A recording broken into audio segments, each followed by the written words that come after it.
After my husband passed away, my son brought his wife into my house and told me, "She's going to live here and teach you how to take care of the house properly." I laughed in his face. In my house? The house I bought with my own money? With my sweat from 30 years of working as a cleaner, double shifts, broken knees, and cracked hands. My daughter-in-law, Vivian, raised her purse as if she was going to hit me. I saw it in her eyes. That glare of rage, that impulse to humiliate me. But she regretted it quickly.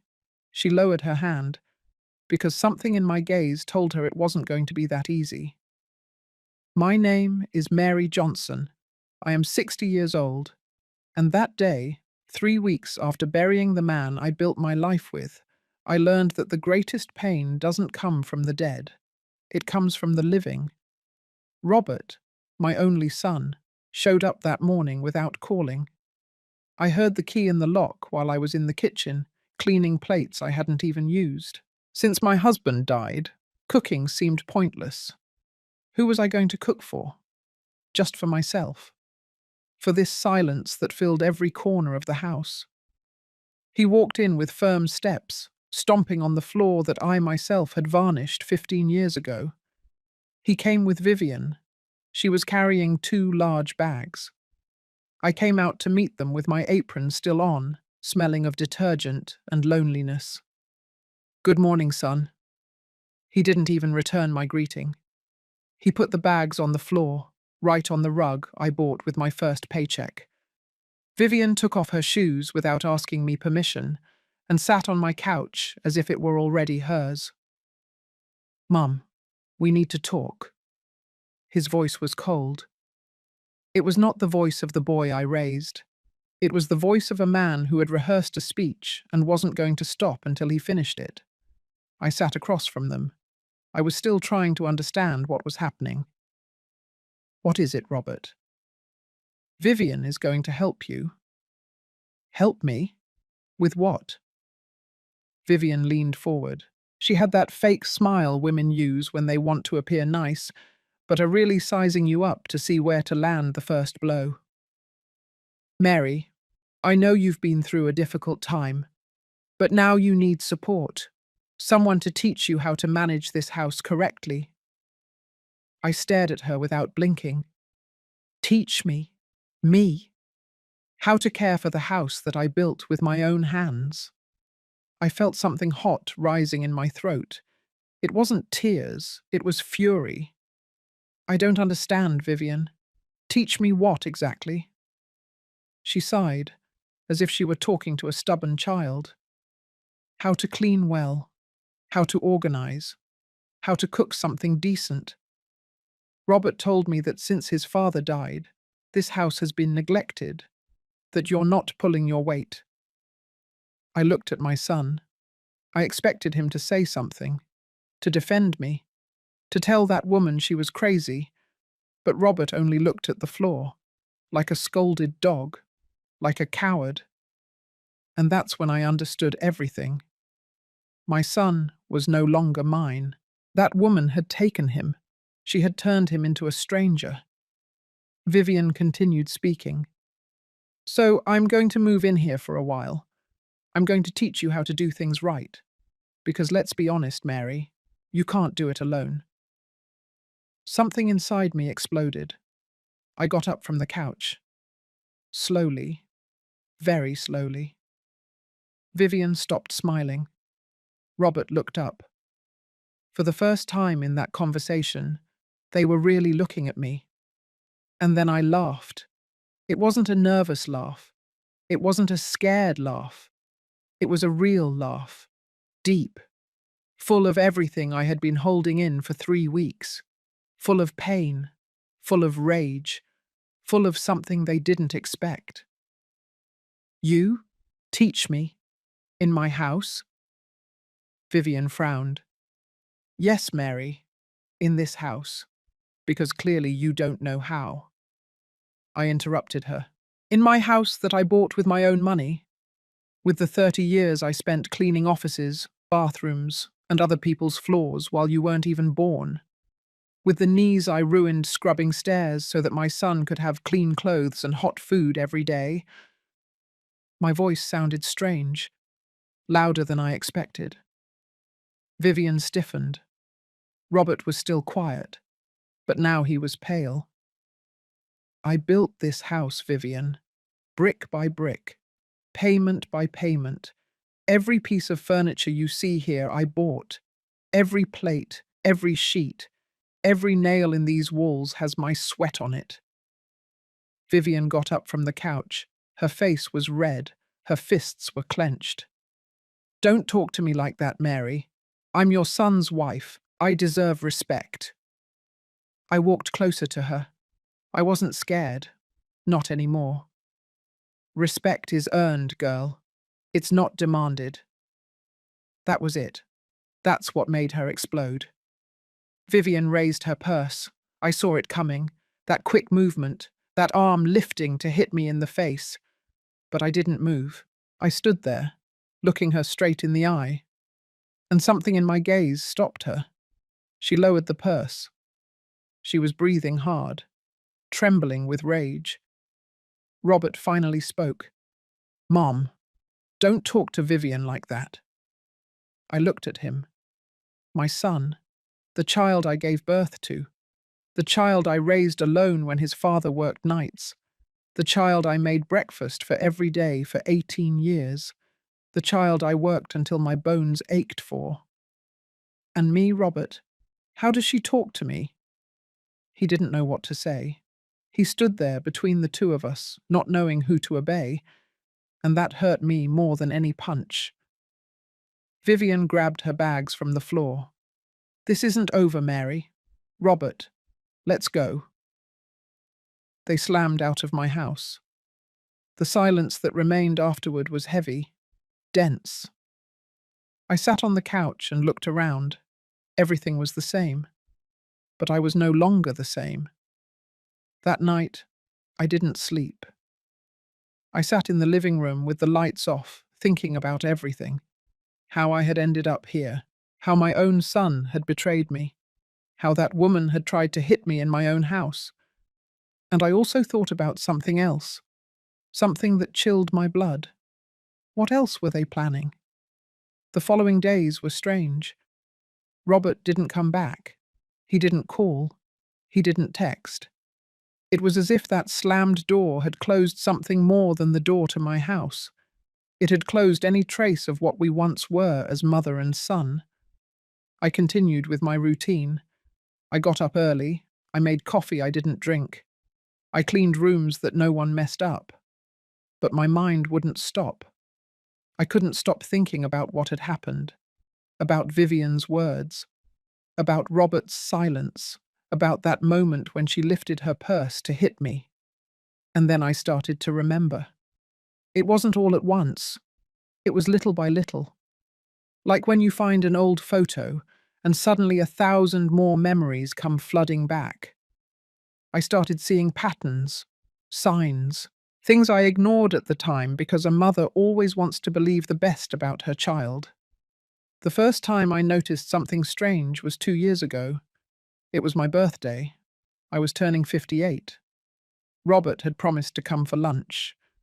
I prepared his favorite meal, baked turkey with mashed potatoes, fresh salad, pecan pie that took me all morning to make. I set the table nicely. I took out the good plates, the ones we only used for special occasions. My husband was still alive. He was also waiting for Robert. We both sat down to wait. An hour passed, then 2. I called Robert 3 times. No answer. I sent texts. Nothing. The food got cold. My husband hugged me and told me he must have had an emergency at work. I wanted to believe him. At 7 o'clock that evening, Robert finally called. Sorry, Mum. My day got complicated. I promise I'll come next week. His voice sounded normal. It didn't sound guilty. It didn't sound regretful. It sounded as if forgetting your mother's birthday was nothing important. No problem, son.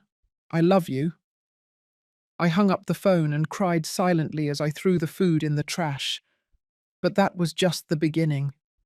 After that, the cancellations became frequent. He always had an excuse. There was always something more important, a last-minute meeting, a commitment with Vivian's family, a headache, tiredness, traffic. I always understood. I always told him not to worry, that the important thing was that he was okay. But inside, something was breaking. Then came Christmas last year, the last Christmas we spent with my husband alive. I had asked Robert to come for dinner. I begged him. My husband was already sick. We already knew he didn't have much time left. I wanted one last Christmas together. All three of us, as a family. Robert said yes. He promised he would be there. I prepared everything weeks in advance. I bought presents. I decorated the house. I cooked for 2 days straight. I made prime rib, green bean casserole, apple cobbler, everything Robert liked as a child. My husband helped me with what he could. He was so weak he could barely stand. But he also wanted that dinner. He also wanted to see his son. The table was ready at 8 o'clock at night. The candles were lit. The food was hot. My husband sat in his chair with the portable oxygen next to him, waiting.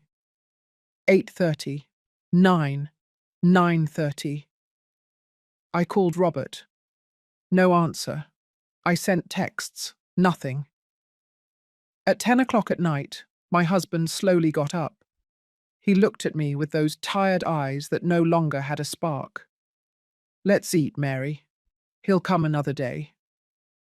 But we both knew there was no another day, that this was the last chance. We ate in silence, the table full of food, only 2 people, a huge void where our son should have been. The next day, Robert sent me a text. "Sorry, Mom. Vivian organized a dinner with her family and I couldn't get out of it. Happy Christmas." He didn't come to visit us throughout December. Not in January, not in February. My husband died in March. Robert came to the funeral. He cried. He hugged the casket.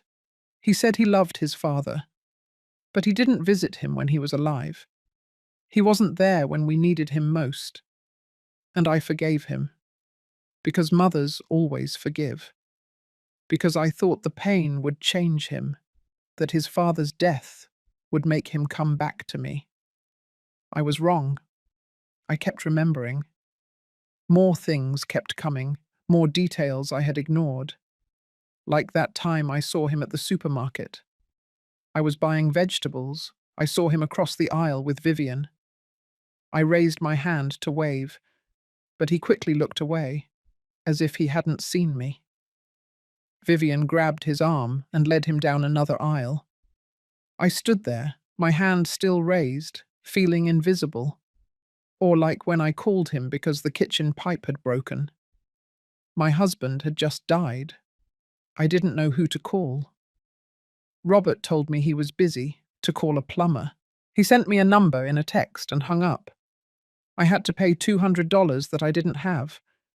I had to take money out of the funeral savings. Or like when I invited him to my house for his birthday. I told him I had made him a cake, that I wanted to see him. He said maybe, that he would see if he could.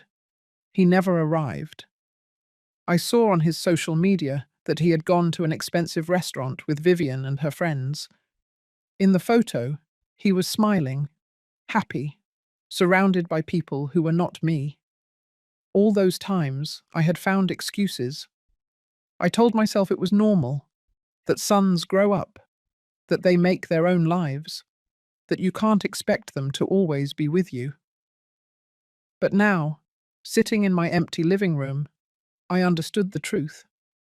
It wasn't that Robert was busy, it was that Robert was erasing me, and it wasn't recent. It hadn't started after my husband's death. It had started much earlier, since he married Vivian. She had slowly alienated him, with comments, with plans, with excuses, and he had let her. I got up from the couch and went to my room.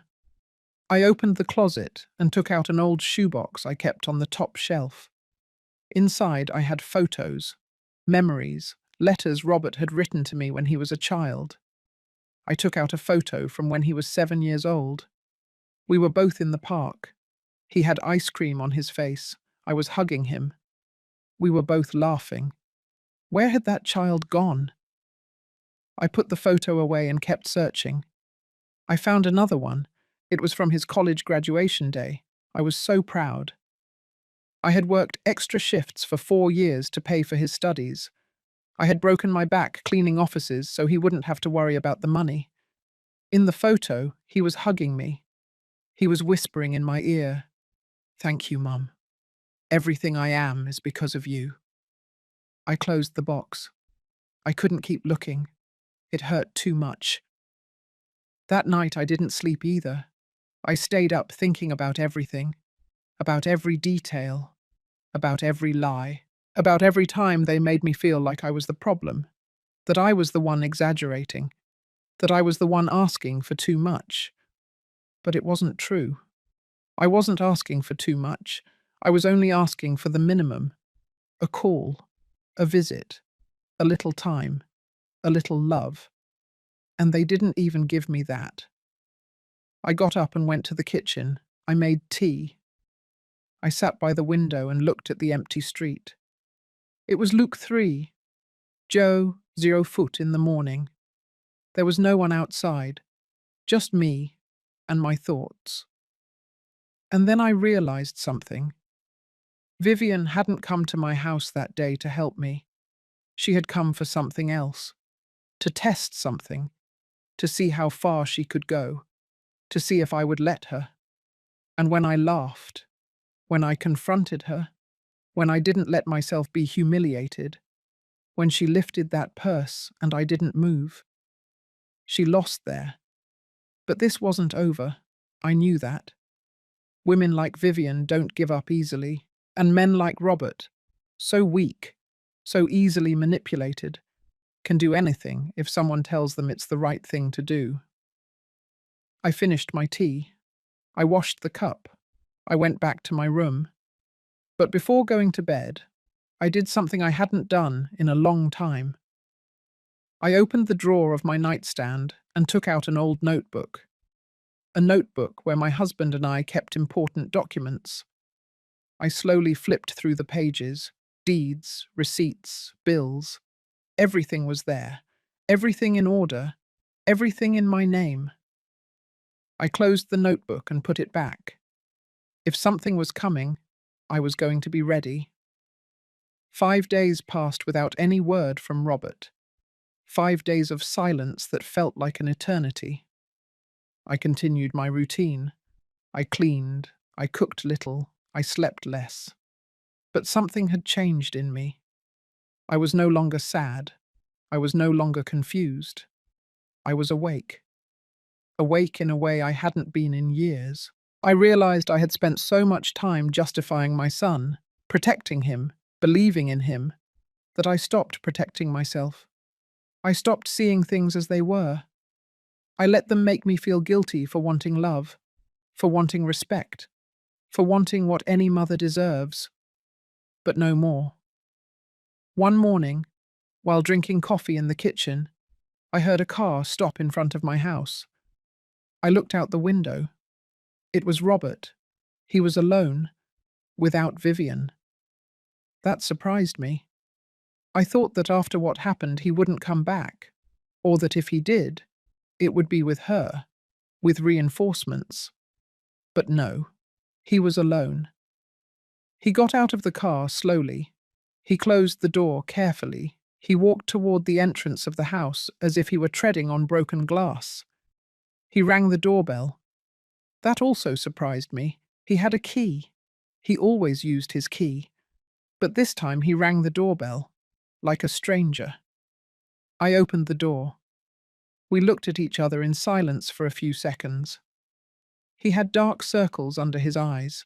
He looked tired, nervous. He put his hands in his pockets and looked down. "Hi, Mum." "Hello, Robert." Another silence. Awkward. Heavy. I wasn't going to make things easy for him. Not anymore. Can I come in? It's your decision. He walked in slowly.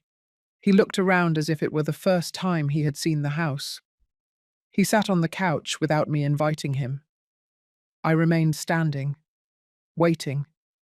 I wasn't going to talk until I knew what he wanted. Mum, I need to talk to you. I'm here. He ran his hands over his face. He took a deep breath. It seemed like he was searching for the right words, or maybe he was remembering the speech Vivian had prepared for him. What happened the other day? It was wrong. What part exactly? I looked him straight in the eye. I wanted him to say it. I wanted to hear it from his mouth. All of it. Vivian was out of line. She shouldn't have spoken to you like that, and I shouldn't have allowed it. But you did allow it, Robert. You stayed silent while your wife disrespected me in my own house, while she told me I don't know how to care for the place I built myself. He looked down again.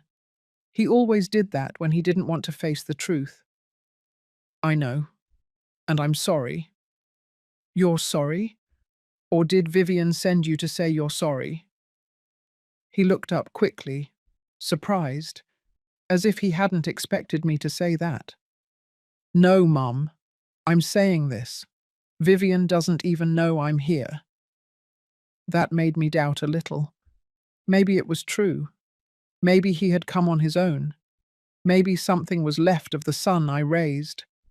But I couldn't trust him yet. Not after everything. And what do you want, Robert? What do you expect me to do? To act like nothing happened? No, I just want us to talk. To fix this. I finally sat down, but not on the couch with him. I sat in the chair on the other side, keeping distance, keeping control. All right, let's talk. Tell me one thing, Robert. Why did you bring Vivian that day? Why did you tell me she was going to teach me how to care for my house? He shifted uncomfortably on the couch. I thought you needed help. Since Dad died, you've been alone. I thought it would be good for you to have company, someone to help you with things around the house. Someone to teach me, you said. Not someone to help me. You told me she was going to teach me, as if I didn't know, as if I were incapable. I didn't mean to say it like that. But you did say it like that, Robert, and Vivian made it very clear. She didn't come to help me. She came to take control, to tell me how I should live in my own house. The silence returned. He looked small now, shrunken on the couch, like a scolded child. But I didn't feel pity, not anymore. Mum, I know things have been weird between us. I know I haven't been present like I should be, but I want to fix it. I want us to be family again. Family? When was the last time you acted like family, Robert? When was the last time you called me just to see how I was doing? When was the last time you came to visit me without me asking? He didn't answer, because he had no answer. Do you remember my birthday 2 years ago? I prepared your favorite meal. I waited all day. You didn't show up. You didn't even call until night. That was a long time ago. Mum, do you remember the last Christmas with your father? I asked you to come. I begged you. He was dying, Robert. And you didn't show up. You preferred to go to dinner with Vivian's family. His face changed. It turned red. He clenched his fists. It's not fair to throw that in my face now. You know what's not fair, son? That your father died waiting for you. That I became a widow, and 3 weeks later you showed up here with your wife to tell me I don't know how to care for my own house. That's not fair. He got up from the couch. He started walking in circles. He was nervous, angry, but not at me. He was angry because he knew I was right. I didn't come here to fight, Mum. I don't want to fight either, Robert. But I'm also not going to keep pretending that everything is okay. Not anymore. He stopped in front of me. He looked at me with those eyes that were once those of a sweet child, but now they were the eyes of a confused man, lost. What do you want me to do? Tell me what you want and I'll do it. I want you to tell me the truth. Why have you been pulling away from me? Why did you stop visiting me? Why did you stop calling me? Was it your idea, or was it Vivian's idea? He opened his mouth to speak, but nothing came out. He stood there, silent, searching for words he couldn't find. And that's when I knew the answer. Vivian, I whispered. It was her, wasn't it? She's been filling your head. She's been telling you things about me. It's not like that, Mum. Then tell me how it is, Robert. Explain to me why my son, the child I raised alone while his father worked, the child I gave everything to, now treats me as if I were a burden, as if I were a problem to be solved. Tears started falling. I couldn't stop them. But they weren't tears of weakness. They were tears of rage, of pain, of everything I had been holding in. Robert came closer.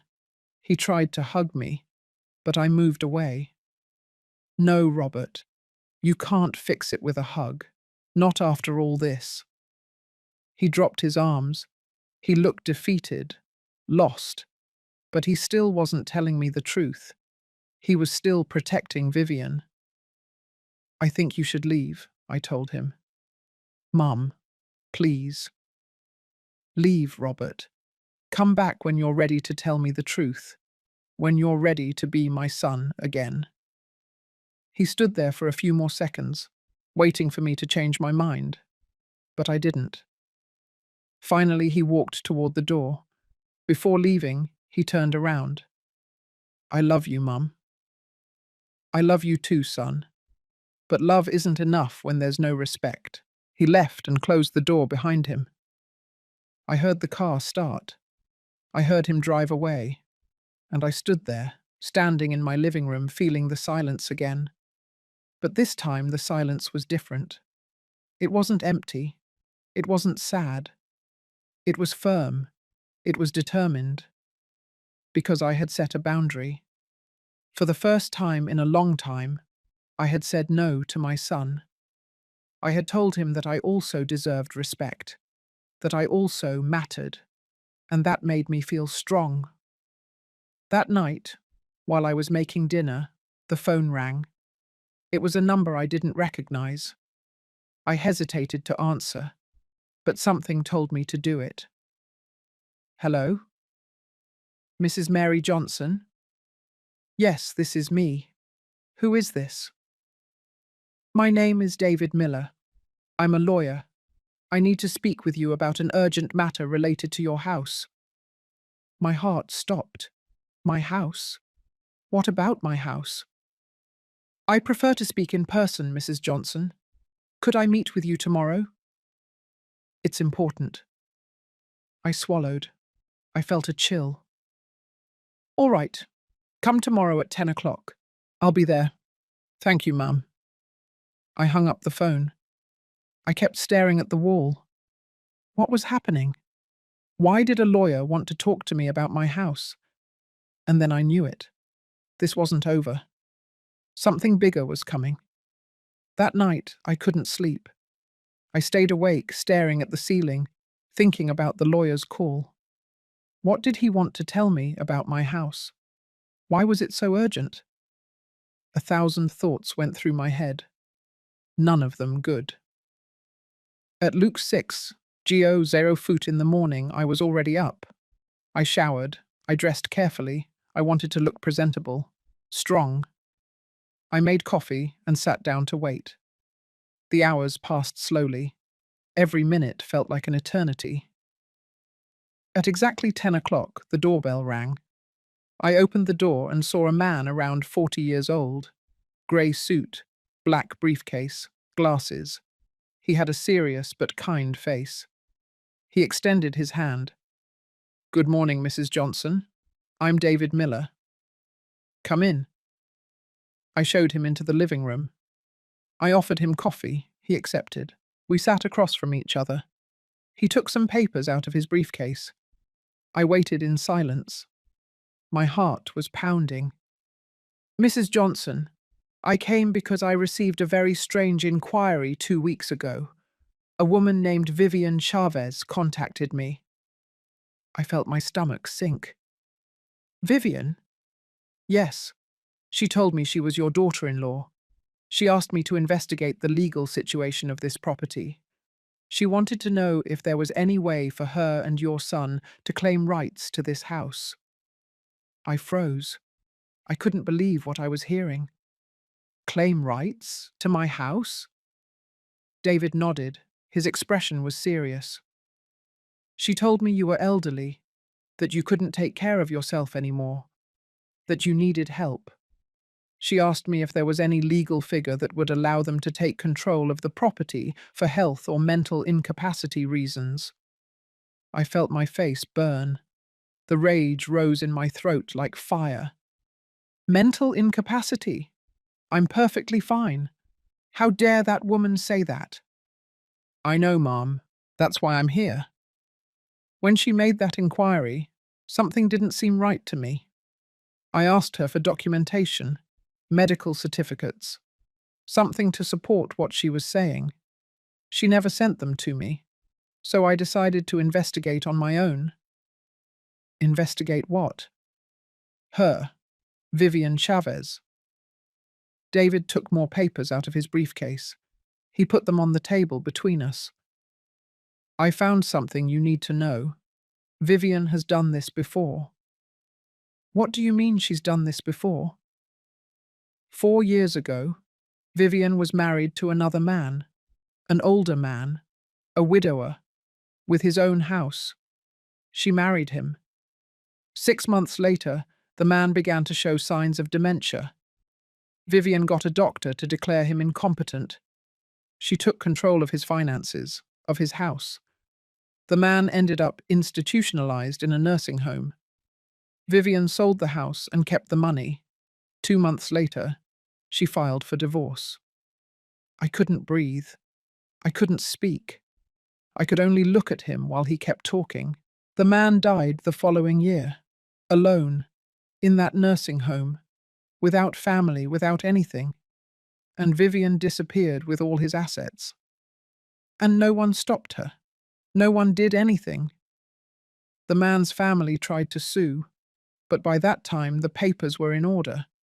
Vivian had been smart. Everything was legal. Technically, she hadn't stolen anything. She had only taken advantage of the situation. I put my hands to my face. I couldn't believe what I was hearing. And my son? Does Robert know this? David shook his head. I don't think so. Vivian is very careful. She looks for vulnerable men, men who need someone, men who are alone, or who have just lost someone. Your son lost his father recently, didn't he? Yes, 3 months ago. There it is. She found him at a weak moment. She seduced him. She convinced him that she was what he needed. And now she's doing the same thing with you. She wants the house, Mrs. Johnson. That's her goal. It has always been her goal. Tears began to fall. But they weren't tears of sadness. They were of fury, of helplessness, of pain for my son, for my family, for everything. Why are you telling me this? Why did you come all this way? Because when Vivian contacted me, I knew something wasn't right. I investigated. I found her history, and I couldn't stay silent. I couldn't let her do to another family what she already did to others. Are there more cases? At least 2 that I could confirm. There are probably more. She changes cities. She changes her name sometimes. She uses different last names. She's an expert at this. I wiped my tears. I tried to think clearly. What can I do? How do I stop her? First, We need to make sure this house is completely protected. Are the papers in your name? Yes, everything is in my name. My husband and I bought this house 30 years ago. When he died, everything passed to me. I have the deeds. I have everything. Good. That's good. But we need to do something more. We need a clear will. We need documents that show you are in full use of your mental faculties. We need to legally shield everything so Vivian can't do anything. David took a card from his pocket and handed it to me. This is my card. I can help you with all of that. Free of charge. Consider it a pro bono service. I can't allow this woman to keep destroying families. I took the card with trembling hands. Thank you. I don't know what to say. You don't have to say anything. You just have to protect yourself. And protect your son. My son? How do I protect him? He's blinded by her. He won't believe me. Then we have to show him the truth. With evidence, with documents, with facts he can't deny. David pushed the papers toward me. Take this, read it. Everything is here. The names of the previous victims, the dates, the legal documents, everything you need to know about who Vivian Chavez really is. I took the papers carefully. They were thick, many pages, many pieces of evidence. Can I take this to Robert? You can, but I advise you to protect yourself first. Secure the house, make the will, gather your own documents, and then confront your son. Because when he sees this, everything is going to explode, and you need to be prepared. David stood up. He put the rest of his papers in the briefcase. I'll call you tomorrow to start with the paperwork. In the meantime, don't tell anyone. Not Robert. Not Vivian. No one can know that I came here. Why? Because if Vivian finds out that you know the truth, she's going to speed up her plans. And we don't know what she's capable of when she feels cornered. A chill ran down my spine. Do you think she might hurt me? I don't know, but I don't want to find out. Be careful, Mrs. Johnson. Lock the doors well. Don't let her into your house. And if you notice anything strange, anything at all, call me immediately. I nodded. I felt dizzy. This was all too much. David walked toward the door. Before leaving, he turned around. You'll be fine, ma'am. You're stronger than you think. And now you have the truth on your side. That's the most powerful thing you can have. He left. I locked the door.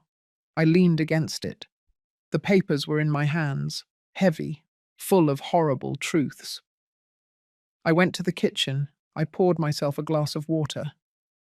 I drank slowly. I tried to calm myself. I tried to process everything I had just heard. Vivian was a scammer, a predator. She had destroyed families. She had left a man to die alone in a nursing home. And now she wanted to do the same to me. She wanted my house. She wanted to take me out of my own life. And my son had no idea. I sat at the kitchen table. I opened the papers David had given me. I started reading. Every page was worse than the last. Photos of Vivian with different men, marriage certificates, divorce certificates, property sale deeds, complaints that never went anywhere, testimonies from destroyed families. Everything was there. Black on white, irrefutable. I reached a page that made me stop. It was an old photo. Vivian was younger, maybe 25 years old. She was next to an older man. He was smiling. He looked happy. Below the photo, it said, Richard Stone, 68 years old, married to Vivian for 8 months, declared incompetent, institutionalized, died alone. I looked at the photo for a long time. That man had been someone. He had had a life, a house, dreams, and Vivian took it all away from him. I wasn't going to let her do the same to me. I put the papers away in a safe place. I hid them at the back of my closet, inside an old box that no one would check. The rest of the day I spent in silence, thinking, planning. I knew I had to act fast, but I also had to be smart. I couldn't make mistakes. That night, while I was having dinner alone, my phone rang. It was Robert. I hesitated to answer, but I did. Hello? Mom, it's me. Can we talk? Now is not a good time, Robert. Please, Mum. Just 5 minutes. I sighed. All right. Speak. I want you to come to my house for dinner tomorrow. Vivian and I want to talk to you.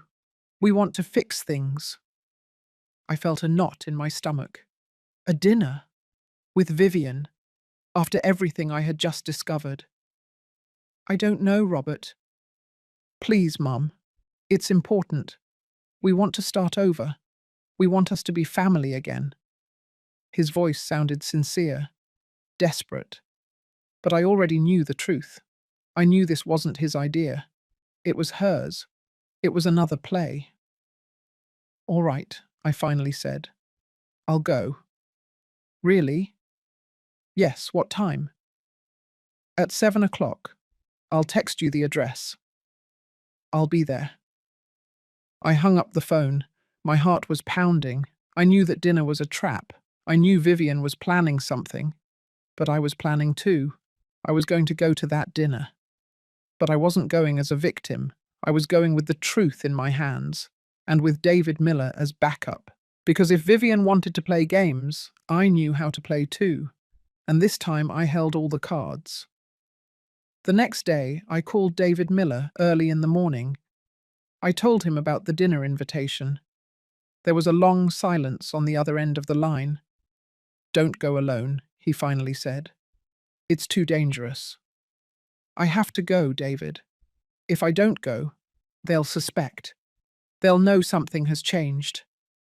Then let me accompany you. I can wait for you outside. In the car. Just in case. I thought for a moment. It made sense. I didn't know what to expect from that dinner. I didn't know how far Vivian was capable of going. All right, but let's keep this discreet. I don't want them to know you're there. Understood. Text me the address and I'll meet you there at 7 o'clock. I spent the day preparing, not just emotionally, also practically. I went to the bank. I asked for certified copies of all the deeds to my house. I asked for bank statements. I asked for every document that proved I was the legitimate owner of my property and that I was in full use of my faculties. The bank employee looked at me strangely. Is everything all right, Mrs. Johnson? Yes, I just want to have everything in order. A lie. Nothing was all right. But I couldn't tell that to a stranger. Then I went to the notary's office. I asked the notary to draw up a document certifying that I was mentally and physically capable, that no one was pressuring me, that all my decisions were mine. Ma'am, this is very unusual, the notary told me. Is there a problem? I just want to protect myself. I want it to be clear that no one can make decisions for me without my consent. She nodded. She didn't ask any more questions. She made the document for me. I signed it. She sealed it. She gave me 3 copies. I returned home with all those papers. I stored them along with the ones David had given me. Now I had a complete file. Evidence, documents, truths. At Luxelzo Hongfoot in the evening, I started getting ready. I put on a simple but elegant dress, wine colour. I did my hair. I put on a little makeup. I wanted to look dignified, strong, not like a victim. Before leaving, I put copies of some documents in my purse, just in case. Just in case I needed to show Robert something. Just in case I needed to defend myself. At Luke Sexjo 25 foot, I left my house. David was already waiting for me on the corner, in a grey car, discreet. I walked up to his window. Ready? As much as I can be. Remember, I'll be out here.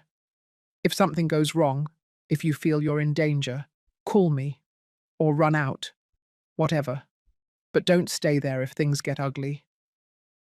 Understood. And Mary, one more thing. Be strong, but be smart. Don't reveal everything you know. Observe first. Listen. Let them talk. People always give themselves away when they talk too much. I nodded. He was right.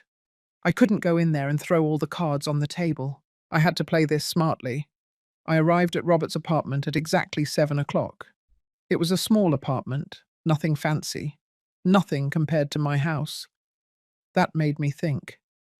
If Robert had so little, why had Vivian married him? The answer was obvious. She didn't marry him. She married the possibility of taking my house. I rang the doorbell. I heard footsteps inside. The door opened. It was Robert. He was smiling, but the smile didn't reach his eyes. "Mom, thank you for coming. I'm here." I walked in. The apartment smelled of home-cooked food. The table was set. Everything looked very neat, very planned. Vivian came out of the kitchen. She was wearing an apron. She was also smiling. It was also fake. "Mary, it's so good you came. I hope you're hungry. I made your favorite dish." My favorite dish? You don't even know what my favorite dish is, I thought to myself. Not out loud. Not yet. I still had to play the game. "Thank you, Vivian." The three of us sat at the table. Robert poured wine. Vivian brought the food, chicken with rice, salad, bread. Everything looked good. But I wasn't hungry. My stomach was tight. We ate in silence for a few minutes, uncomfortable. No one knew how to start the conversation. Finally, Robert spoke. "Mum, we asked you to come because we want to apologize. What happened the other time was very wrong. Vivian and I have talked about it, and we want to start over." I looked at Vivian. Her head was down. She was playing with the food on her plate. "Is that true, Vivian? Do you want to apologize?" She looked up. Her eyes were cold, but her voice was sweet. "Yes, Mary. I crossed the line. I shouldn't have spoken to you like that. I was worried about you, about your well-being, but I understand that you took it the wrong way. I'm sorry." Fake. Everything was fake. I could see it on her face. I could feel it in the air. "Worried about me? Is that why you said I didn't know how to take care of my house? Is that why you tried to hit me?" The atmosphere became tense. Robert shifted uncomfortably in his chair. Vivian stopped smiling. "I wasn't going to hit you, Mary. I was just frustrated." "You raised your purse at me, Vivian. I was there. I saw it. It was an impulse, a moment of madness. But I wouldn't have done it. I would never hurt you." Liar. I knew she was a liar. I knew what she had done before. I knew what she was capable of. "All right," I finally said. "I accept your apology." Robert let out the breath he was holding. Vivian smiled again. They thought they had won, that they had convinced me, that I was foolish enough to believe them. But I knew how to act, too. We continued eating. The conversation became lighter. Robert told me about his job. Vivian talked about some friends. I nodded. I smiled. I pretended everything was fine. After dinner, while Robert was clearing the plates, Vivian approached me in the living room. "Mary, there's something else we wanted to talk to you about." Here it comes, I thought. Here comes what they really wanted. Robert returned from the kitchen. He sat next to Vivian. They both looked at me. There was something in their faces, something that put me on high alert. "Mom, we've been thinking. Living alone isn't good for you, especially after Dad's death. You need company. You need support. I see. And what do you propose? Vivian took Robert's hand. They looked at each other. Then they looked at me. We want to move in with you, Vivian said. Into your house. That way we can take care of you. That way you're not alone. There it was. The real plan. They wanted to get into my house. They wanted access. They wanted to start the process of taking me out of my own life. I stayed silent, counting to 10 in my mind, controlling myself. I don't know if that's a good idea, I finally said. Why not? It's a big house. It has space. And that way we would all be together. As a family. Robert nodded. Think about it, Mum. You wouldn't have to be alone. I'd be there. Vivian would be there. It would be like before. Like before what? Before they abandoned me? Before they forgot me? Before they tried to take everything away from me? I need to think about it, I said. It's a big decision. Vivian tensed up. She didn't like my answer. What is there to think about, Mary? We're family. Families live together. Not all families, Vivian, and not in all circumstances. The silence became heavy. Robert looked at Vivian. Vivian looked at me. There was rage in her eyes, rage she was trying to hide. All right, she finally said. Take your time, but think about it carefully, because it's not healthy for you to be alone at your age. I'm 60 years old, Vivian, not 80. I can still take care of myself. I stood up. I grabbed my purse. Thank you for dinner, but I think it's time for me to leave. Robert quickly stood up. I'll drive you, Mum. No need. I took a taxi to come. I'll take one to go back. I walked out of the apartment before they could stop me. I hurried down the stairs. My heart was pounding. I needed to get out of there. I needed air. David was waiting in the car. When he saw me, he opened the passenger door. Get in. Quick. I got in. I closed the door. I took a deep breath. What happened? They wanted to move into my house.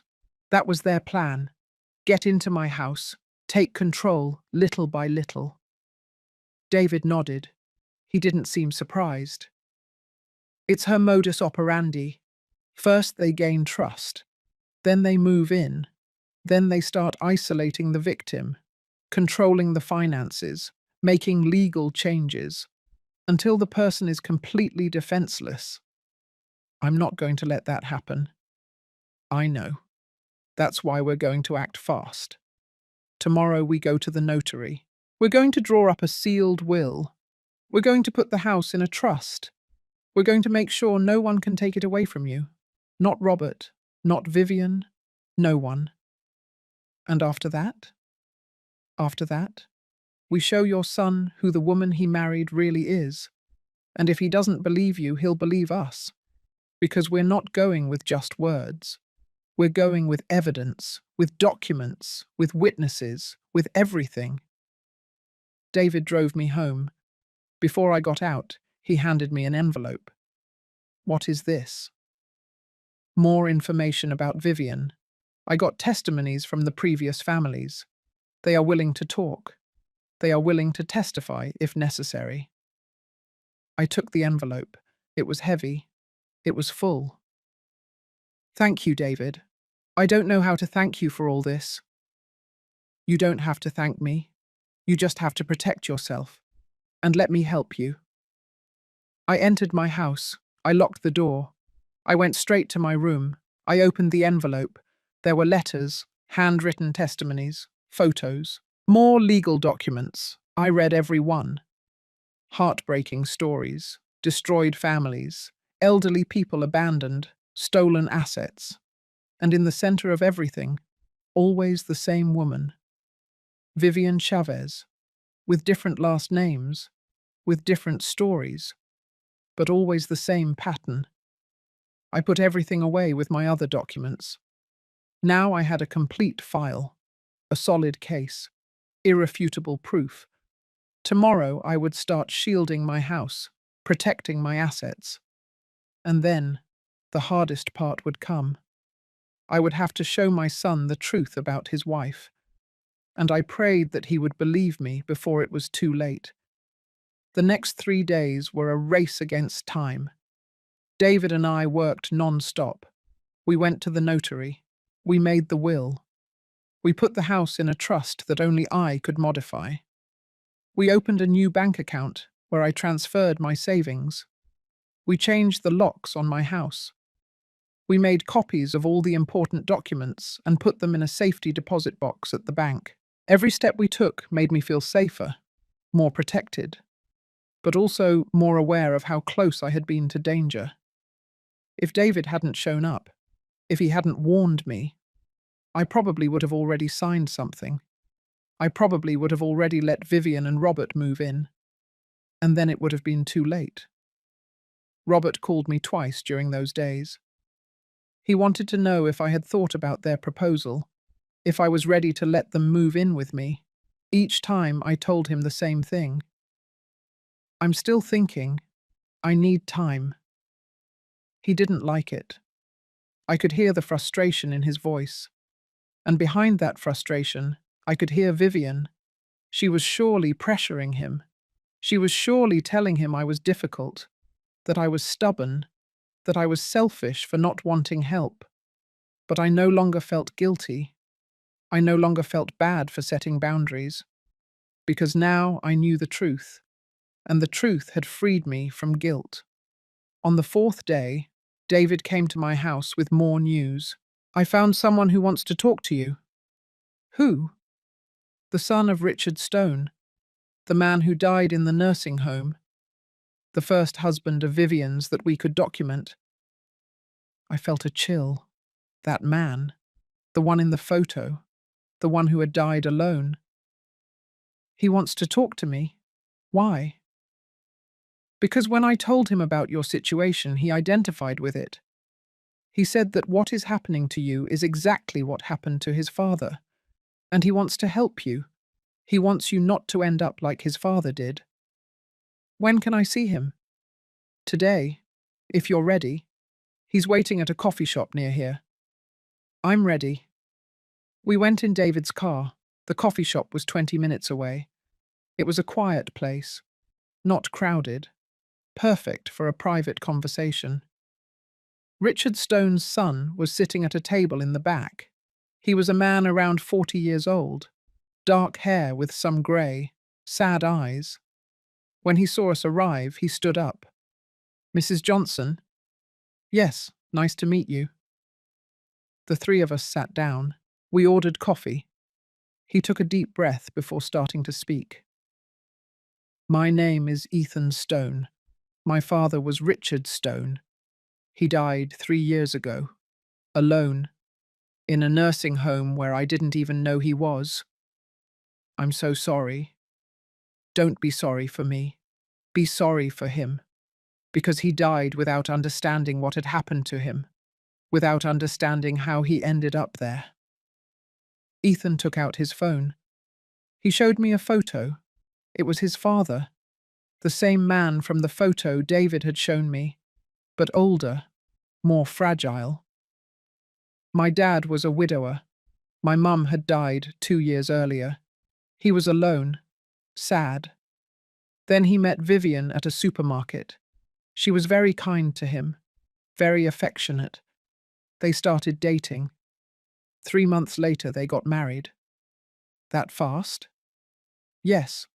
I told him to wait, to get to know her better. But he was in love, or so he thought. Vivian made him feel young again. She made him feel alive. It sounded familiar, too familiar. Except that in my case, the victim wasn't me directly. It was my son. She had charmed him to get to me. What happened next? Ethan took a sip of his coffee. His hands were trembling. The first few months were good, or so it seemed. Vivian moved in with him, into his house. the house where I grew up, where my mum had lived. She started changing things, redecorating, throwing away things that she said were no longer useful. My dad told me he was happy, that Vivian was taking very good care of him. But then things changed. Ethan ran his hands over his face. Vivian started pulling my dad away from the family, from me, from my sisters. There were always excuses, that he was tired, that he wasn't feeling well, that he needed to rest. Visits became less frequent, then almost non-existent. Like Robert with me, I thought. The same pattern. And then, out of nowhere, Vivian called us. She told us that my dad had been diagnosed with dementia, that a doctor had said he could no longer take care of himself, that she had had to take control of his finances because he could no longer manage his money. Was it true? Did he have dementia? Ethan shook his head angrily. I don't know. We never saw the diagnosis. Vivian never let us talk to the doctor. She never let us see my dad alone. She was always there, controlling everything. And when we finally managed to see my dad alone, he was confused, scared. He told us Vivian was giving him pills, a lot of pills, that he felt weird, that he didn't know what was happening. Oh my God. We tried to do something. We hired a lawyer. But by that time, Vivian had already made all the legal moves. She had power of attorney. She had control of the accounts. She had everything. And the doctor who had helped her backed up her story. Was the doctor bought off? We couldn't prove it. But yes, we believe so. And the house? She sold it. 6 months after marrying my dad. She sold it for $200,000. She kept all the money. And she institutionalized my dad in the cheapest nursing home she could find. $300 a month, in a horrible place, dirty, without proper care. Tears began to fall down my face. I couldn't stop them. The story was heartbreaking. And you couldn't get him out of there. We tried. We went to lawyers. We went to court. But Vivian had all the papers. She had legal custody. And my dad was already so deteriorated that he couldn't testify. He couldn't defend himself. Ethan wiped his eyes. He died a year later, alone, in that horrible place. The last time I saw him, he didn't recognize me. The pills had destroyed him, or the loneliness, or both. I'll never know.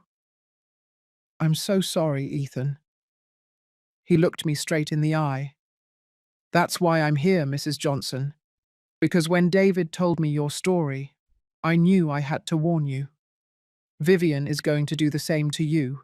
She's going to make you look incapable. She's going to find a doctor to back her up. She's going to take control of your house. And when you're no longer useful to her, she's going to leave you somewhere far from your family. And she's going to keep everything. I'm not going to let that happen. Good. Because I'm going to help you. I'm going to testify. I'm going to tell what happened to my dad. And if necessary, I'll go with you to confront your son. He needs to know who he married. David intervened. We have a plan. We're going to bring everyone together. Mary, Robert, Vivian, Ethan, me. We're going to put all the evidence on the table. We're going to show Robert the truth. And we're going to give him the chance to walk away from Vivian before it's too late. And if he doesn't believe me, what if he defends her? Then at least you will be protected. Your house will be safe. Your documents will be in order. Vivian won't be able to touch you. But your son, Ethan said. Your son will have to make his own decision, just like my dad did. I just hope he makes it before it's too late. We spent 2 more hours in that coffee shop. Ethan told me more details. He showed me documents, photos of his dad before and after meeting Vivian. The difference was heartbreaking. In the photos from before, Richard looked happy, healthy. In the photos from after, he looked lost, empty. That's not going to happen to me, I said. I'm not going to end up like that. You won't end up like that, David said, because you're stronger, because you're taking action, because you're not alone.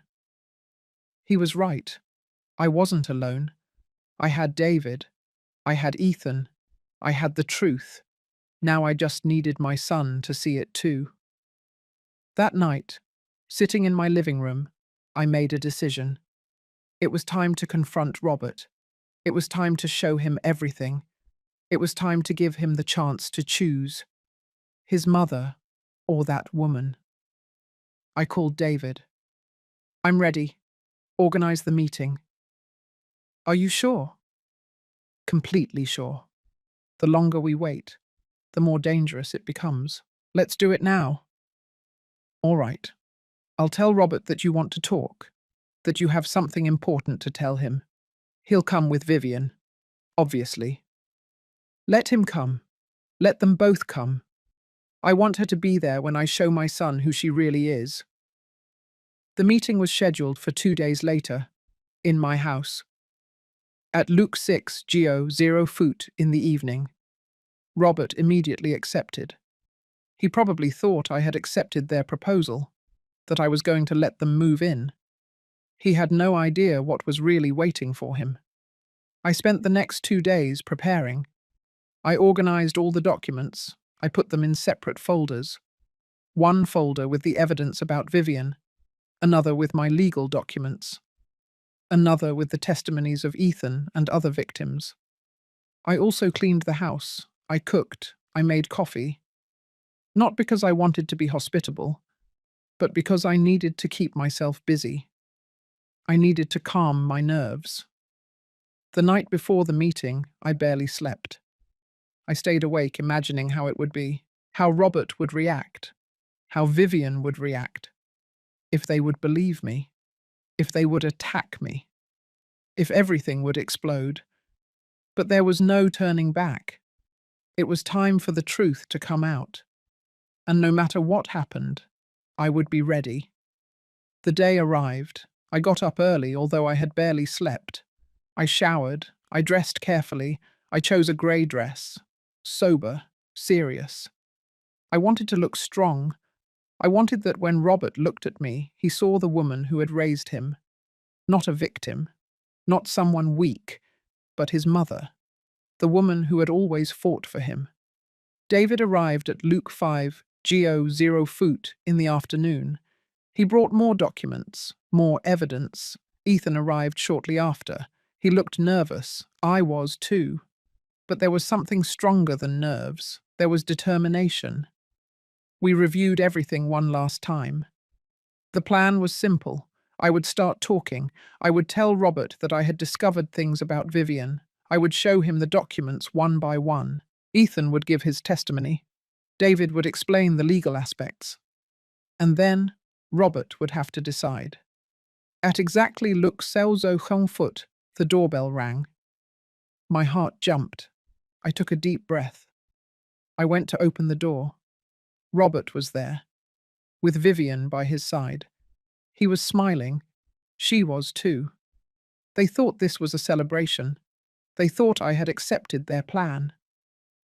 Hi, Mum. Hello, son. Come in. They walked into the living room, and they stopped there. They saw David. They saw Ethan. They saw the documents on the table, the folders, the papers. Robert's smile disappeared. What is this, Mum? Who are these people? Please sit down. We need to talk. Vivian tensed up. Her eyes scanned the room, calculating, looking for exits, looking for strategies. I don't understand what's going on here, she said in a cold voice. You will soon understand. Sit down. Robert looked at me, confused, but he sat down. Vivian stood for a few more seconds. Finally, she sat next to him, but on the edge of the couch, ready to run if necessary. I sat across from them. David and Ethan stood behind me, as witnesses, as backup. Robert, I began. A few days ago, I received a visit. This man is David Miller. He's a lawyer. He came to tell me something that changed everything. Robert frowned. What is it? Vivian hired me, or she tried to hire me. She asked me to investigate how she and you could claim rights to this house. She told me your mother was sick, that she needed help, that she could no longer take care of herself. Robert turned to Vivian. What? You did that? Vivian raised her hands. Robert, let me explain. I was just worried about your mum. I wanted to know what options we had to help her. That's a lie, David said. You specifically asked about mental incapacity, about how to take legal control of the property without the owner's consent. That's not true. I have the emails, Vivian. I have everything recorded.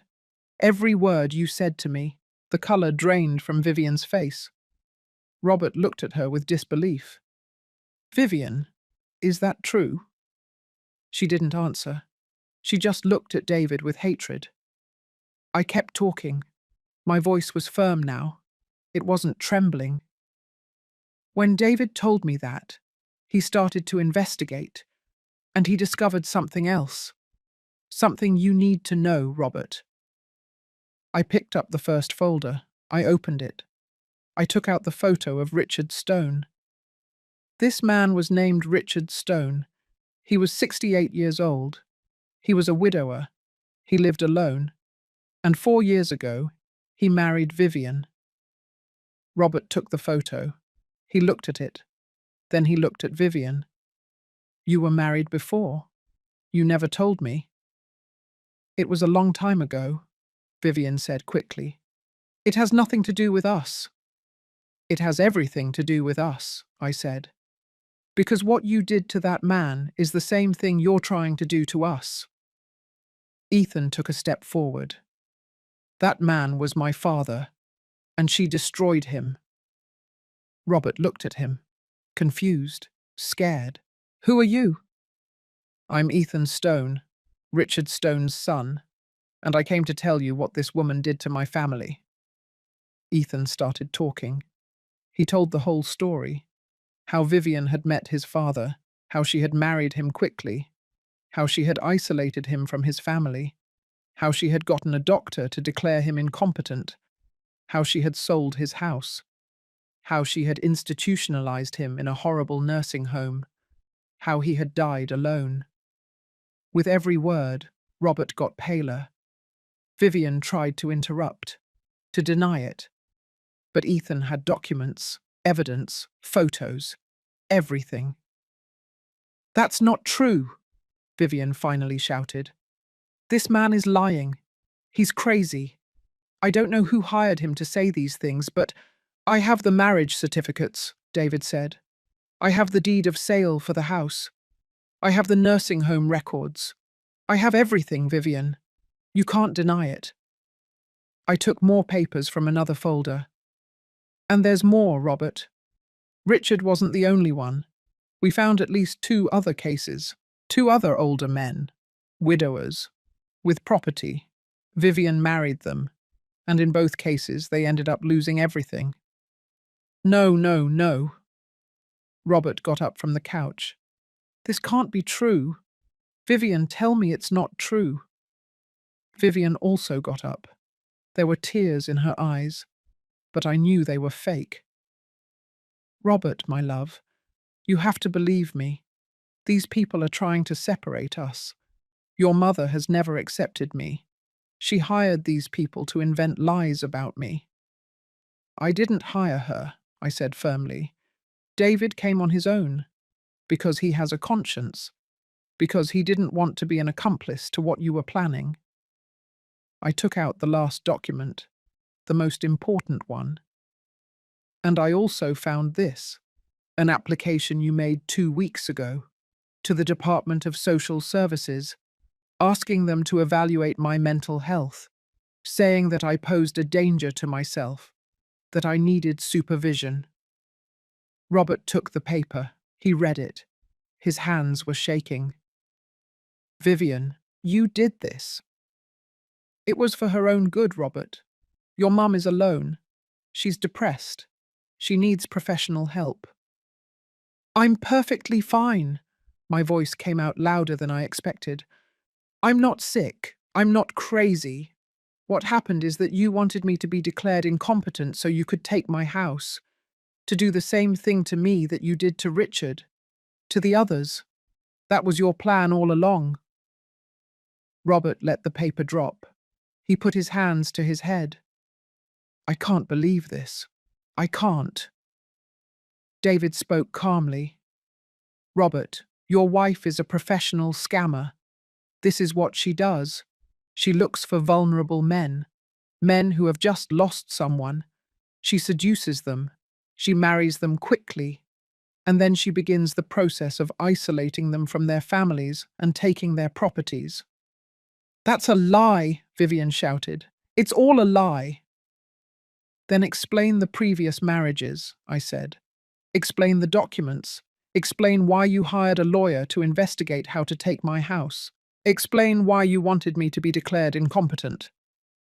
Vivian looked at me with pure hatred. There were no more smiles. There was no more pretense. Just rage. You, she whispered. You ruined everything. It could have been easy. You could have accepted our help. But you had to be difficult. You had to investigate. She turned to Robert. Tell these people to leave. Now. But Robert didn't move. He was in shock, looking at Vivian as if she were a stranger. Is it true? Everything they're saying? Is it true? Vivian opened her mouth. She closed her eyes. And when she opened them again, something had changed. She was no longer the sweet wife. She was someone else. Someone cold, calculating. You're an idiot, Robert.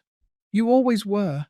I thought I could manage you, that you could be useful, but you're as weak as your father. Robert took a step back, as if he had been hit. What did you say? I never loved you, I never cared about you, I only cared about this, she pointed around. This house, this property, $250,000. I calculated. Maybe more. And I would have gotten it if your mother hadn't been so nosy. Tears began to fall down Robert's face, not out of fear, out of pain, out of betrayal. I loved you. Vivian laughed, a cold, cruel laugh. Everyone loves me. At first. It's easy to make fools like you fall in love. You act. You say what they want to hear. You make them feel special. And then when they're hooked, you start taking control. She walked toward me. David stepped in, but I stopped him with a gesture. You should have accepted my help, Mary. It would have been easier for everyone. But now you're going to have trouble. I'm going to sue you. I'm going to say you threatened me, that these men attacked me. I'm going to make your life impossible. You're not going to do anything, David said, because I have everything recorded, every word you just said. And if you try to do anything against Mrs. Johnson or Robert, I'm going to take this to the police. I'm going to take all the documents, all the evidence, and I'm going to sink you. Vivian froze. You're lying. David took out his phone. He pressed play, and there it was. Vivian's voice, her own words, her confession.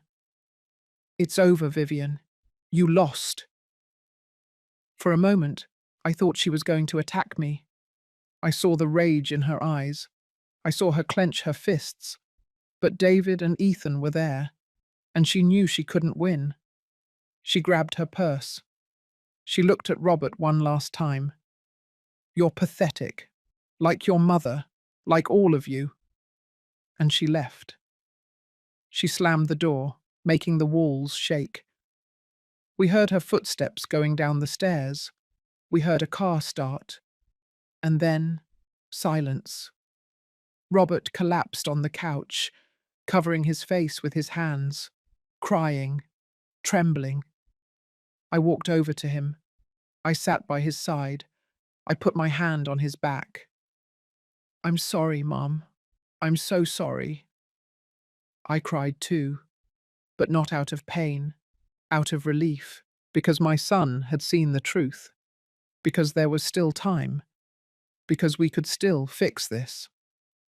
I hugged him, and he hugged me back like when he was a child, like when he was scared and only I could protect him. "I'm sorry, Mom. I was a fool. I abandoned you. I treated you badly, and all for a woman who never loved me. It's over, son. It's over." David and Ethan discreetly withdrew. They left us alone, mother and son rebuilding what was almost destroyed forever. The following days were strange. Good, but strange. Robert stayed with me that night. He didn't want to go back to his apartment. He didn't want to be alone. I understood. He had just discovered that his entire marriage had been a lie, that the woman he thought he loved had only used him, that he had been on the verge of betraying his own mother for someone who never cared about him. I prepared the guest room, the same one he slept in when he was a child. I put on clean sheets. I brought him a cup of tea. I sat on the edge of the bed while he stared at the ceiling without saying anything. "How could I have been so blind, Mum?" "You weren't blind, son. You were human. She knew exactly what to do, what to say. She's an expert at this. I should have listened to you. I should have seen the signs. I should have—" "It's over, Robert. The important thing is that now we know the truth, and we can move forward." He turned to me. His eyes were red from crying so much. "How can you forgive me? After everything I did to you, after how I treated you?" "Because you're my son, because I love you, and because I know she manipulated you. But I also need you to understand something. I'm never going to let you treat me like that again. If we're going to be family again, it has to be a real family, with respect, with communication, with genuine love." He nodded. Tears fell again. "I promise you, Mum, never again." I hugged him, and for the first time in months, I felt like I had my son back. The next morning, David called. He had news. "Vivian tried to access Robert's bank accounts last night. She tried to take out all the money. Fortunately, Robert had blocked the cards after what happened, so she's still trying to steal." "Of course. People like her don't give up easily, but I have more news. I filed a formal complaint with all the evidence we have. The police are investigating. She might face charges." "Really?" "Really. The other cases are also being reviewed. Ethan and the other families are willing to testify. This time, Vivian is not going to get away with it." I felt relieved. Justice. Finally, some justice. Thank you, David, for everything. I don't know what would have happened if you hadn't come. That's why I did it, Mary, because someone has to stop people like her. Robert also spoke with a lawyer that day. He started the divorce proceedings. Vivian wasn't answering calls. She had disappeared, probably looking for her next victim, her next family to destroy. But at least, we were safe. The days turned into weeks. Robert was still living with me. At first I thought it would be temporary, that any moment he would tell me he had found a new apartment, that he was going to leave. But he didn't, and I didn't ask him to, because the truth was that I liked having him there. I liked waking up and hearing noises in the house again. I liked cooking for someone else. I liked having conversations during dinner. I liked not being alone. One afternoon, while we were washing the dishes together, Robert spoke. "Mum, I've been thinking about something." "What is it?" "I want to stay here, with you, not to control you, not to take anything away from you, just to be close." to take care of each other, to be a real family. I looked at my son. I saw sincerity in his eyes. I saw regret, but I also saw love. I would like that, son. He smiled and hugged me, and I felt that finally, after so long, things were returning to their place. Robert got a new job, better paying. He started contributing to the household expenses, not because I asked him to, but because he wanted to, because it was fair, because that's how real families work. He also started going to therapy. He needed to process what had happened, the betrayal, the manipulation, everything, and I supported him. I went with him to some sessions. We talked about things we had never talked about, how I felt when he abandoned me, how he felt trapped between his wife and me, about everything. It was painful, but necessary, because wounds don't heal on their own. They need to be cleaned. They need attention. They need time. A month after the confrontation, Ethan came to visit us. He brought good news. The police arrested Vivian. They found her in another city, trying the same thing with another man. But this time, someone recognized her.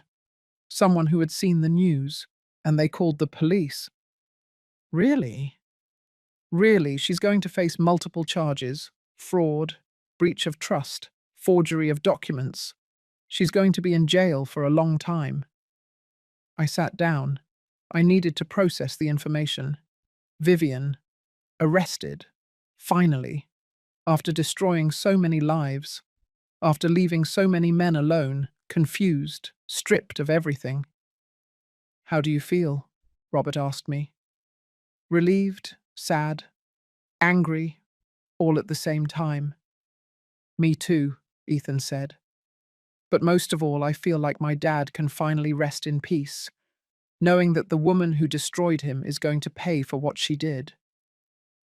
We spent the afternoon together, the three of us, sharing stories, healing. Ethan told us more about his father, about the man he had been before meeting Vivian, a good man, hard-working, loving, like my husband. And we realized that we had all been victims, each in our own way, but we also realized that we had survived, and that was what mattered. The following weeks were about rebuilding. Robert and I established new routines. We had breakfast together every morning. We had dinner together every night. On weekends, we went for walks in the park, or we went to the movies, or we simply stayed home watching old movies. It was simple. It was normal. It was what it should have always been. I also started reconnecting with my friends. Friends I had stopped seeing because I was too immersed in my pain, in my loneliness. I called them one by one. I told them what had happened. Some were surprised, others not so much. One of them, Martha, came to visit me. I always knew that woman was bad, she told me. I saw it in her eyes the first time I met her. But I didn't say anything because I thought you would tell me I was exaggerating. I wish you had told me. Would I have believed you? I thought about it. Honestly, probably not. Because when we want to believe in something, when we want things to work out, we ignore the signs. We ignore the warnings. Maybe not, I admitted. But now I would have. Martha stayed all afternoon. We had coffee. We ate cookies. We laughed. And I realized how much I had missed that. The company, genuine friendship, conversations without a hidden agenda. Robert also started going out more, reconnecting with his own friends, friends that Vivian had made him push away. Little by little, his life was becoming his own again, not hers, his. One evening, while we were having dinner, he told me something that surprised me. Mum, I've been thinking, I want to sell my apartment. Why? Because I don't need it anymore. Because I want to stay here. If you agree, of course. I looked at my son, the child I had raised, the man I had lost, the son I had recovered. You will always be welcome here, Robert. This is your house, too. He smiled, that genuine smile I hadn't seen in years. Thank you, Mum. Robert sold his apartment a month later. He used part of the money to remodel the house. We fixed the leaky roof. We painted the walls. We replaced the old furniture. We gave new life to every corner. And as we worked together, painting, hammering, cleaning, I felt something I hadn't felt in a long time. I felt that I was home, really home. Not just in a building, but in a place where there was love, where there was family, where there was a future. One afternoon, while we were resting after painting the living room, Robert showed me his phone. Look at this, Mum. It was a news article. Woman arrested for multiple cases of elder fraud. Faces up to 20 years in prison. And there she was, Vivian's photo, in prison clothes, without makeup, without a smile, without masks. She looked small, defeated, nothing like the confident woman who had walked into my house months ago, trying to take everything away from me. How do you feel seeing her like this? I asked Robert. Nothing. I don't feel anything for her. Just relief that she can't hurt anyone else. He put his phone away. He looked around the newly painted living room. We built something good here, Mum. Something real. Yes, son, we did. And it was true. We had taken something broken, something almost destroyed, and we had rebuilt it. It wasn't perfect. There were still scars. There were still difficult moments. But it was ours. It was real. It was family. That night, before going to sleep, I went to my room. I opened the drawer where I kept the old photos. I took out a photo of Robert when he was a child, the same one I had seen months ago, the one of the two of us in the park. Him with ice cream on his face. Me hugging him. I smiled. Because that child had returned. Not physically, but in spirit. In essence. In love. I put the photo away. I turned off the light. And I slept peacefully. For the first time in a long time, I slept without fear, without worries, without thinking that I was going to lose everything, because I was no longer alone, because my son had returned, and because together we had won. 6 months have passed since that night. 6 months since the truth came out. 6 months since I recovered my son and almost lost everything I had built in my life. Today I wake up early, as always. But now it's different. I hear noises in the kitchen. Robert is already awake. He's making coffee. I can smell the toast from my room. I get dressed slowly and go downstairs. Good morning, Mum. Good morning, son. We sit down to have breakfast together.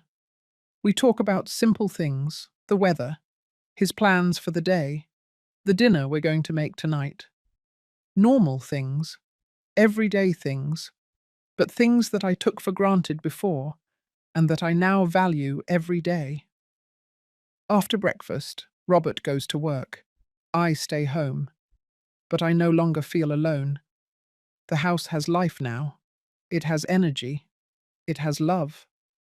I clean a little, I prepare lunch, and then I sit on the couch with a cup of tea. I look around, the newly painted walls, the new furniture we bought together, the family photos we rehung. All of this was about to disappear. All of this was about to be hers. Vivian's. That woman who almost destroyed my family. But she didn't succeed. And that makes me feel strong. It makes me feel victorious, not because I destroyed someone, but because I defended myself, because I set boundaries, because I didn't let her. The phone rings. It's David. Mary, how are you? Good, David. Very good. I have news. Vivian's trial ended yesterday. She was sentenced to 18 years in prison, with no possibility of parole for at least 10 years. I fall silent. Processing. 18 years. Vivian is going to be in prison until she is an old woman, until she can no longer harm anyone else. Mary, are you there? Yes, I'm here. I don't know how to feel. It's normal. You don't have to feel anything specific. You just have to know that you did the right thing, that you saved your family, and that you probably saved many other families too. Thank you, David, for everything. Without you, none of this would have been possible. Without you, Mary, without your courage, without your strength, you were the one who defended herself. I just gave you the tools. I hang up the phone. I sit in silence, thinking, reflecting, on everything that happened, on everything I learned. I learned that love isn't enough if there is no respect. I learned that mothers option also deserve to be cared for. I learned that setting boundaries is not selfishness, it is survival. I learned that the truth, even if it hurts, is always better than the comfortable lie. And I learned that it's never too late to take back what is yours. Your dignity, your family, your life. That afternoon, Martha comes to visit me.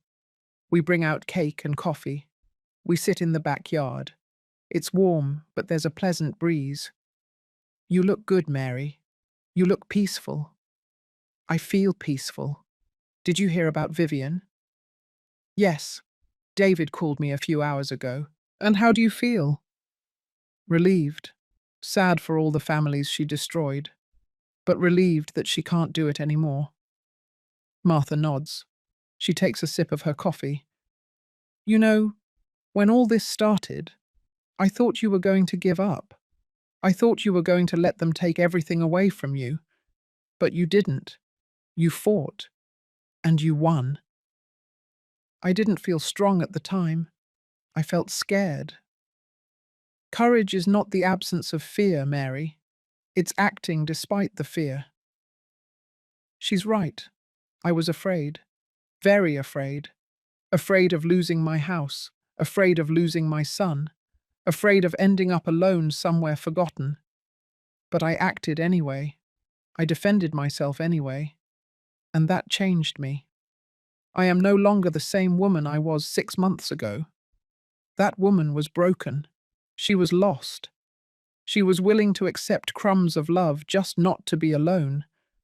But this woman, the one I am now, knows her worth. She knows what she deserves.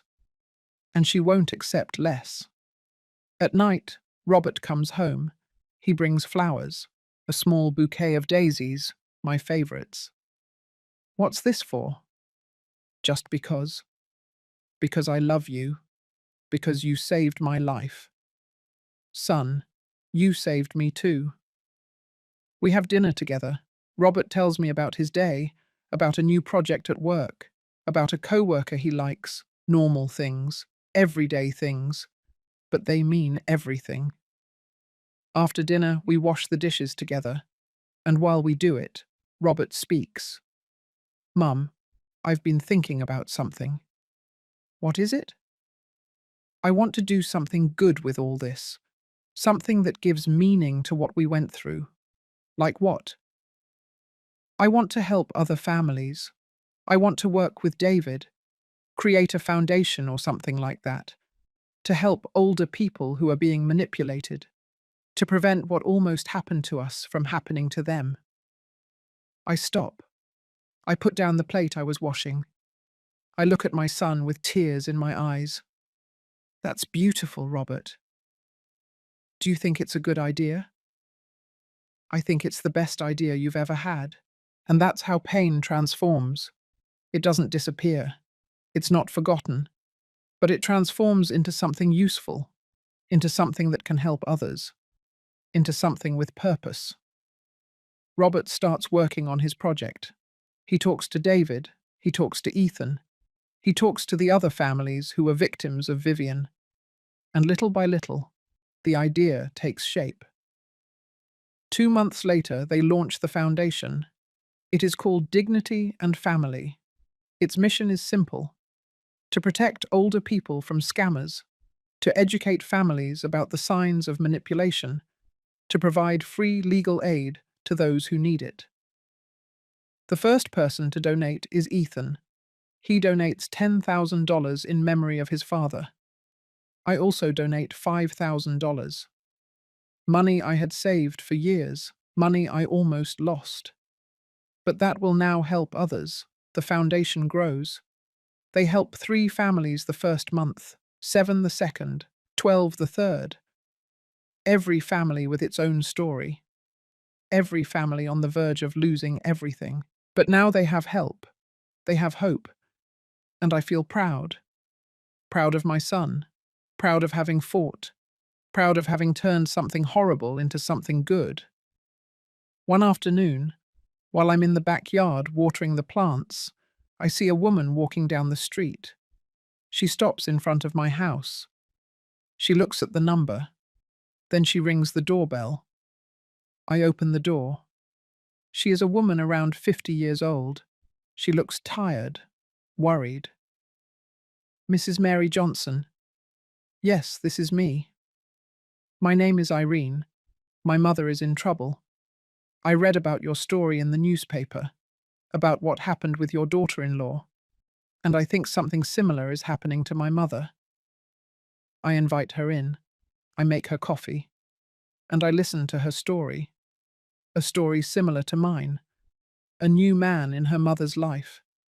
Promises, strange changes, isolation. All the signs. I give her David's number.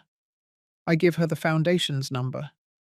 I tell her what I did, how I protected myself, how I saved my house, my life. She cries, tears of relief, of hope. Thank you. You don't know how much this means.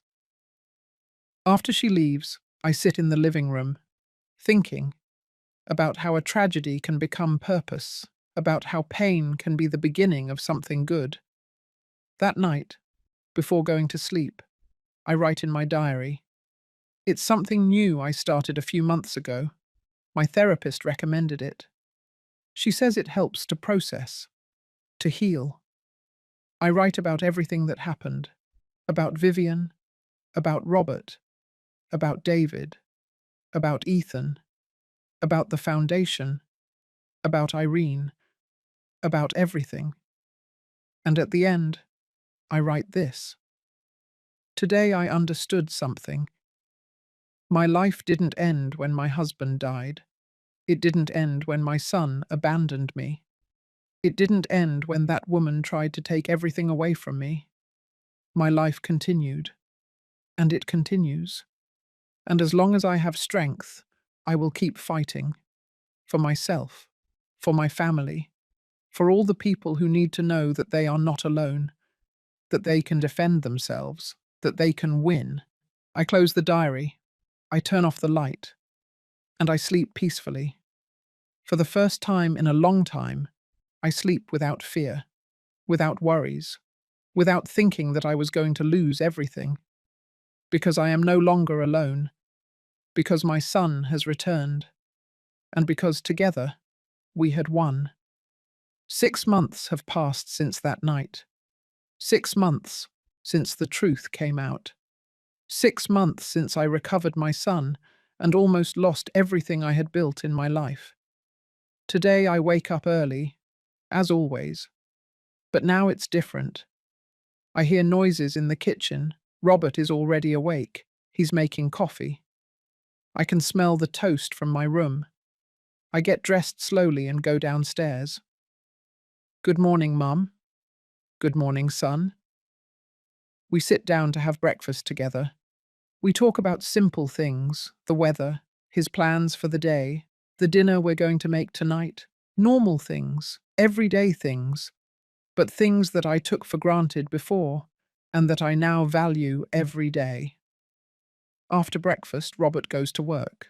I stay home, but I no longer feel alone. The house has life now. It has energy. It has love.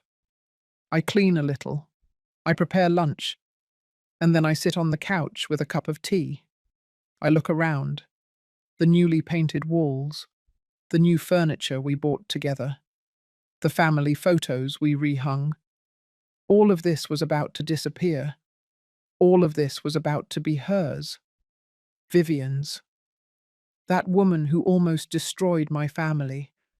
But she didn't succeed. And that makes me feel strong. It makes me feel victorious. Not because I destroyed someone, but because I defended myself. Because I set boundaries. Because I didn't let her. The phone rings. It's David. Mary, how are you? Good, David. Very good. I have news. Vivian's trial ended yesterday.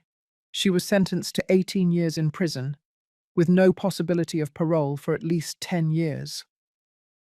I fall silent. Processing. 18 years. Vivian is going to be in prison until she is an old woman, until she can no longer harm anyone else. Mary, are you there? Yes, I'm here. I don't know how to feel. It's normal. You don't have to feel anything specific.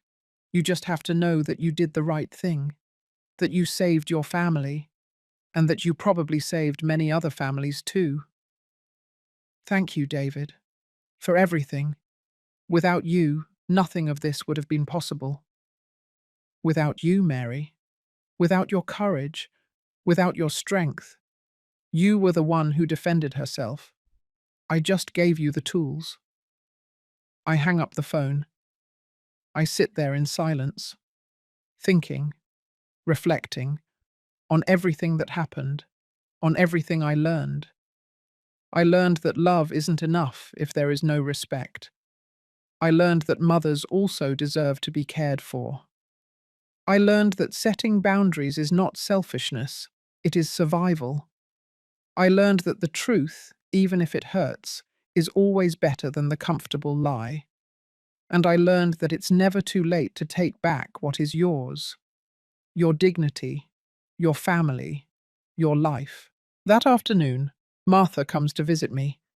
We bring out cake and coffee. We sit in the backyard. It's warm, but there's a pleasant breeze.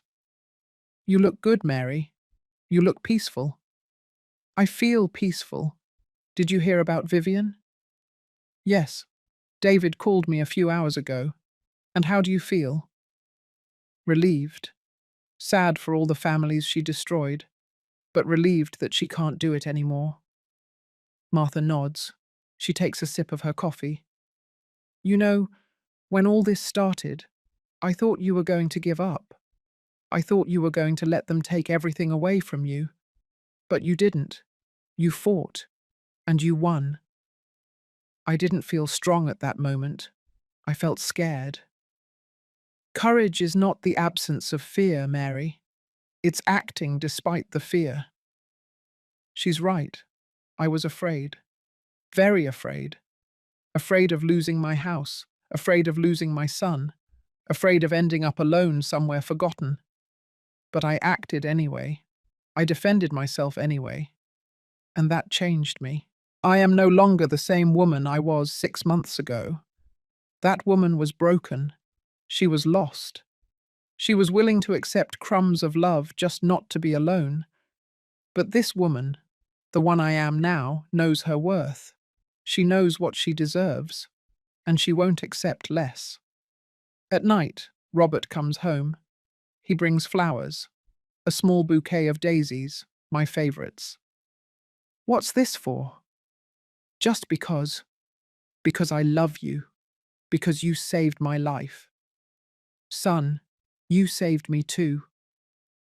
We have dinner together. Robert tells me about his day, about a new project at work, about a co-worker he likes, normal things, everyday things. But they mean everything.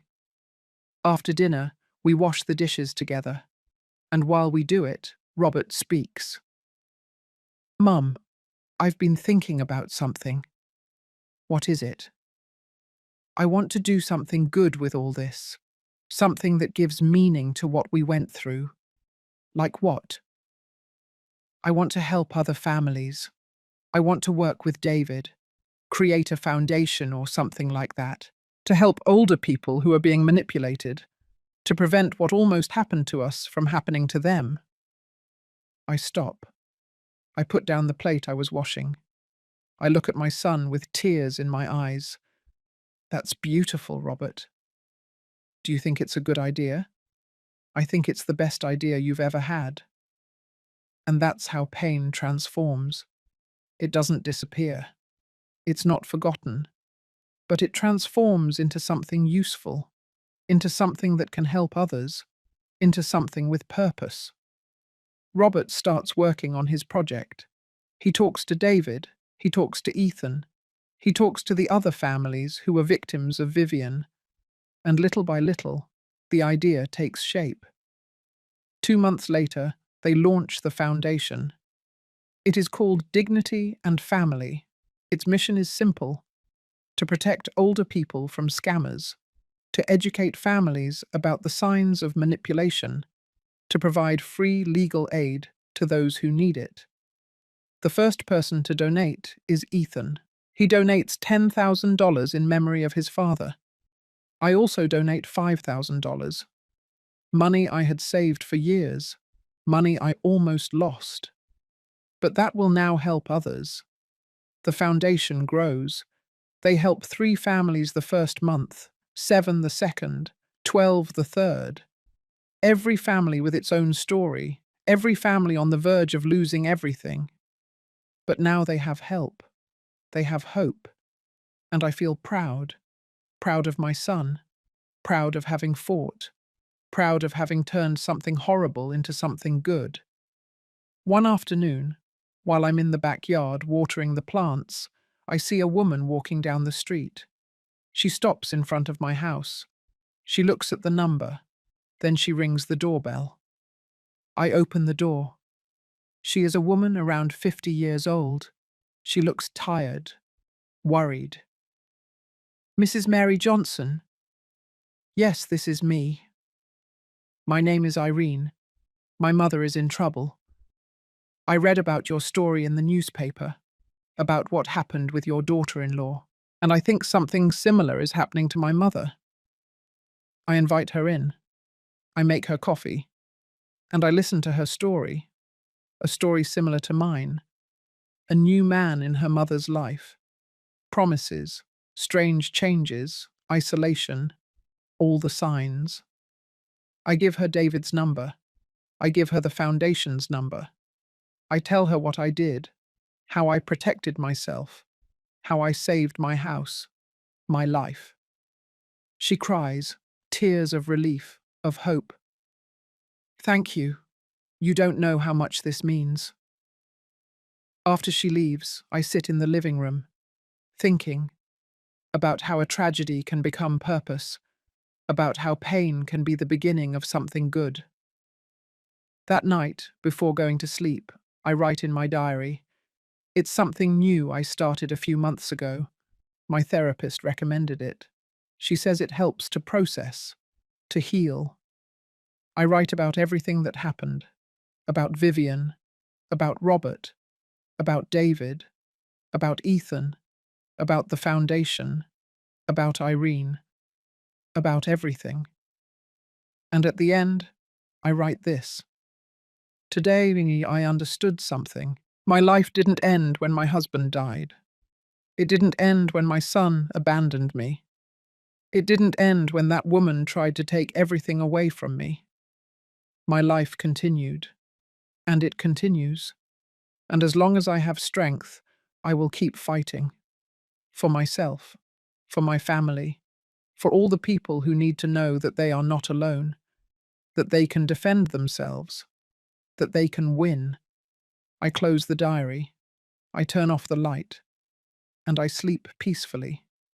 For the first time in a long time, I sleep without fear, without worries, without thinking that I was going to lose everything. because I am no longer alone, because my son has returned, and because together we had won. My name is Mary Johnson. I am 60 years old, and this is my house, bought with my money, with my sweat, with 30 years of honest work. And here I will stay, surrounded by true love, surrounded by real family, surrounded by dignity, because that is what I deserve. That is what we all deserve. And if you are going through something similar, I want you to know this. You are not alone. There is help. There is hope. There is a way out. You just have to take the first step. You just have to defend yourself. You just have to remember who you are and what you are worth. Because no one has the right to take away your dignity. No one has the right to steal your life. No one has the right to make you feel less. You are strong. You are valuable. You are important. And you deserve respect. You deserve love. You deserve to live in peace in your own house, surrounded by people who truly love you. Don't give up. Don't let yourself be defeated. Fight. Like I did, like many others have done, like you can do too, because in the end, the truth always wins, justice always comes, and true love always remains. And that is the most important thing of all.